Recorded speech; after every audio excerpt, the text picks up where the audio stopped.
So let's talk about your book, The 10X Rule, which I actually owned that book before we did the interview, and I didn't even remember that You was the didn't book know it that was you. me, huh? I didn't know it was you. It was, as I do books by Audible. I do audio books. That's my thing. I was with them this morning. Yep. I mean, because I'm able to read books at like 2 or 2.5 speed, so I Yeah. could just kind of whiz through them really quickly.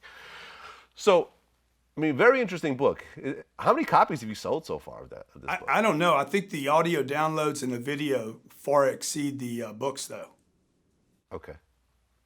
But it's been a New York Times bestseller and everything. I don't know if that book hit the. I know if you're not first, your last is on the New York Times bestsellers list. I don't know if the 10X Rule hit the list. You know, it's a weird list to hit that. It's only over the opening week. Ah, okay. Well, you had some interesting points in it. You had like four common mistakes. The first one is setting your sights too low. I remember Richard Branson said something similar. That he basically says, look, if your goal is to make 100,000 this year, make your goal 1 million. You may not hit the million, but you'll probably surpass the 100,000. Yeah. Is that pretty much what you're saying? Yeah, the basis is that because we underestimate challenges and things that are going to happen, disappointments and discouragements, because we miscalculate the downside and the struggle, most people come up short on their targets. And I believe, and I think Richard was saying the same thing here, is that if you just literally come up with a different target, 10 times bigger target, just as an arbitrary number, if you picked a target 10 times bigger, number one, you will have a different plan to achieve 1 million than you would 100. And number two, you will probably exceed your original goal by many, even though you come up short on the million. Well, you also talk about people underestimate how much action is required and spending too much time competing, not enough time dominating their sector. Explain that. So, look, I made this mistake for 20 years, by the way. That book and all the books that I've read is me trying to solve a problem. I'm trying to solve my own problems. And the 10X rule was, I was, at that time, I'd been in business for 20 years, kept struggling, working hard, doing all the right things, but could not get ahead. Literally could not find a way to get ahead of the game.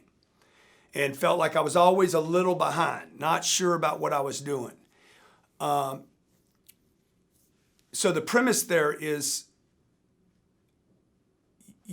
I was calculating what it would take to get me in a place. When you're trying to do this, when you're trying to build anything, you're doing it for the first time. There's not a lot of direction or guidance around you, and so I'm looking around at other people as my measurement, if you will. Hey, how am I doing compared to them? And I was doing better than most other people, so I thought I was doing good, but it still didn't get me the freedom I wanted. And so I said, what is the repeated mistake I keep making? And it was, I was competing with the guys on the side of me. I was comparing myself to their movement. And when I finally dropped that and said, hey, I'm going to go dominate this space, I'm going to own it until I'm going to spend more, I'm going to be in more places, I'm going to do what they won't do, until at which point they will surrender some of their turf to me. So the concept is there, dominate the space, don't just compete with the people at your level. Well, in the book, you also said you either accomplish your goals and dreams or you'll be used to accomplish someone else's goals and dreams. Yeah, that's true. You know, if you're either working somebody else's dreams, which is nothing wrong with that. You got to help somebody else. You can't make your own dreams come true if you can't make somebody else's come true. But if you're not dreaming, right? If you're not dreaming about how to be better, how to excel, how to find another level, then you're going to get stale in your job anyway, and you're going to be used up in that space like a clog in a wheel.